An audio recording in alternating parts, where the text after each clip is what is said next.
Hello, my name's Helen Millar. This is Head to Heart Living, how to live a life less from fear and more from love. Welcome to my channel. This is a really important video. It's going to be really succinct and really tight. I've just come back from a conscious festival, no alcohol and lots of prayer and ceremony and healing and connection. It's beautiful, beautiful time. I was in, and there was a certain, more than last year, 'cause it's the third time I've been to this festival. There was quite a lot of nudity, and that's cool. People, naturism, people feel free. There's not a lot of judgment there. So there was wild swimming happening. There was naked swimming. There was also just some people walking around naked. Whatever. That's their thing. It's cool. I love a bit of naked swimming. Walking around naked, not so much my thing, but totally cool if that's what you want to do. But it's about where it's coming from, right? So I was in the middle of an ecstatic dance, 5 rhythms journey. It was an ecstatic dance journey. And it was the middle of the day. There were a lot of people dancing, a lot of people really enjoying themselves, expressing themselves. There's a lot of emotion running. If you've done conscious dance, when you move your body to express the emotion, the feeling inside, rather than trying to dance, which is about which can be thinking about what you look like from the outside in. This is like expressing yourself from the inside out. Anyway, in the midst of this session, I realized that actually there was quite a lot of from a certain group of people, quite a lot of sort of performative energy. And it was a bit more like, oh, what do I look like doing this? And the way they were dressed. And it was less of an inner exploratory place, which is cool. It's all welcome, right? And then in the midst of this group of people dancing, lots of people sort of had bikinis and shorts on. It's very hot. It's very sweaty. Other people, dresses, whatever. Most people were dressed, some scantily so, but most people were dressed because lots of people had tops off because it was hot and sweaty. And then I saw one woman who was completely naked.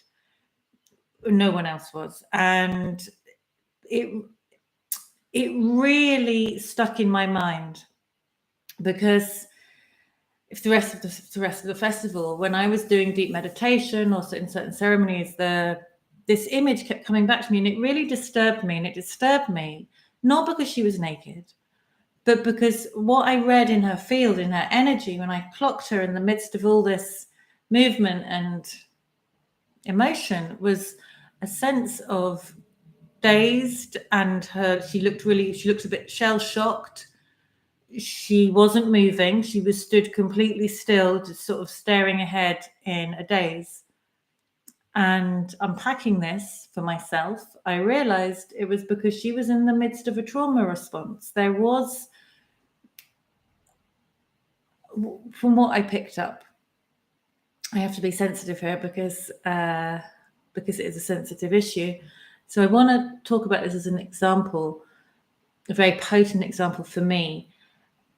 I recognized that response in myself, not that I had done what she was doing, but that through past trauma in my life, there have been periods in my time where I had disassociated from my body and allowed things to be done to me, or put myself in situations but I wasn't consciously choosing to be there for whatever reason, but it was my trauma, my unresolved trauma still playing out. And Gabor Mate talks about trauma being like the lived experience still continuing and having not healed from whatever event. And that's why anything, in his definition, anything can be a trauma, because it's when you have not been able to heal from something. And in order to continue in our life when something really traumatic happens, often we don't have the time. If we don't have the time or space to safely process it, we kind of store it away, or our mind blocks it out in order that we can continue and survive. And then when we feel safer, sometimes that can come back up to the surface, because then we realize that our higher or our deepest wisdom realizes that now is a good time or a safer time for us to then have the emotional tools, skills, or support network to then unpack that trauma. But until that happens, these trauma responses can keep playing out. And what they do, and this is a really extreme example, this woman taking all her clothes off and then standing still in the middle of this space. Now, I can only guess at why that happened, but I can also, it disturbed me because it registered with the feelings that I've felt before in my life. And trauma responses can play out in all sorts of ways when people respond totally inappropriately to something. So you could say, oh, excuse me, do you mind not parking there because, and people blow up at you. And it's not to say every time it's a huge overreaction, it's a trauma response, but very often it is. Very often it is not very well. It could be many reasons, but trauma responses are defined as when we have an overreaction to an event, and you will realize when you feel like you totally lost control in yourself, that was often a trauma response. When you don't understand why you did something and it doesn't seem to, feel like it's out of character, that can often be a trauma response. And really, the reason that I wanted to talk about this today, however briefly, could be a really long video, but I don't have time for a long video today, is that when we start to realize that these out of the ordinary or out of behavior responses come from the fact that there is a bubble of trauma coming out of this person's being, it allows us to move into compassion rather than judgment. It allows us to hold space for them and look towards supporting them rather than condemning them. And so much of this world has got it the wrong way around. So whenever you see a sort of tabloid headline in a newspaper that is like, woman killed her own baby, gets 100 years in prison, or it's like going to, oh, what a terrible woman. It's like, well, was some trauma in her that happened. Do you know what I mean? Like, it's not normal, right? That is some deep trauma playing out there.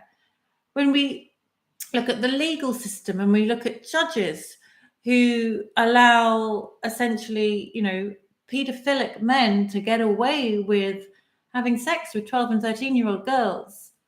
And they say, and the judge, and so many cases this has happened where the judge is like, yeah, but they were asking for it. They were leading them on. They were being sexually provocative. And it's like, okay, but those responses from 12 and 13-year-old girls are trauma responses, probably from witnessing abuse or being abused themselves.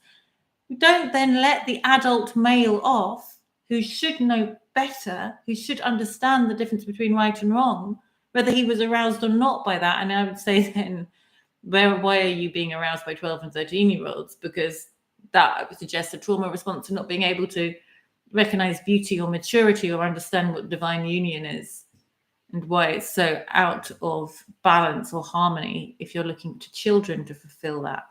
They can't meet you on an adult level. So I know this is deep subject matters, but it's really worth holding in integrity, where in order to expand consciousness, in order to develop our own lives and bring more joy and laughter and to be able to support and help other people, to look at where our unresolved trauma is. Where are we not seeking help and support because we're scared of facing that pain? Where are we allowing ourselves to still self-medicate in a detrimental way with maybe drugs or alcohol or or unhealthy relationships, staying in narcissistic dynamics, staying in jobs that belittle us and don't value us? Where are we not living in our heart, not living in our power? Where are we allowing previous programming and trauma to exist? Now, that might be very subtle or it might be very extreme. But if we all start to do this work, if we all start to go within and start to get on our healing path, then we can, one, understand and have more compassion for ourselves. We can stop repeating patterns. We can then also help and support and have capacity and space to help other people. It's very difficult when you are deeply traumatized, and I speak from experience, to have space to help others because you are often still stuck in survival mode when you were deeply traumatized, because you're energetically still in fight or flight or freeze. So I share that as a message for this evening, or whenever you're watching this. If I might have to put a trigger warning at the top of this, and I think I will. But if you need to reach out, if you want to connect, if you want to talk, I do offer coaching. I do offer a weekly space for women to gather called Midweek Medicine every Wednesday. There's membership where you can drop in. The links are below. And I also offer ceremonial grey cacao and ceremony and ritual, either one-to-one or in groups, to help you process the big stuff and give you a space where you can go within and start to look at and move energy and expand and be more of who you truly are to be. Because we came here to do the healing, and to learn and to grow and have different experiences, but not to stay within suffering. Challenges always happen, but how much they hurt us, we do have some control over that when we start to equip ourselves, etc., etc., etc. Okay, right. That is my small video for today on a slightly different angle. And sending you all lots and lots of love. Please let me know in the comments below what your thoughts are. If you are new to me and you would like to explore my channel and the videos I've made, there's heaps of them below. Please do like, subscribe, and share if you feel this is important and want to find out more about what I'm doing, what I'm offering, and what I've coming up. I've got a lot of offerings coming up for this autumn. So please jump in below, and send you so much love wherever you are. I know it can be challenging, but we did sign up to be here at this time and do this clearing work. So big love. See you next week.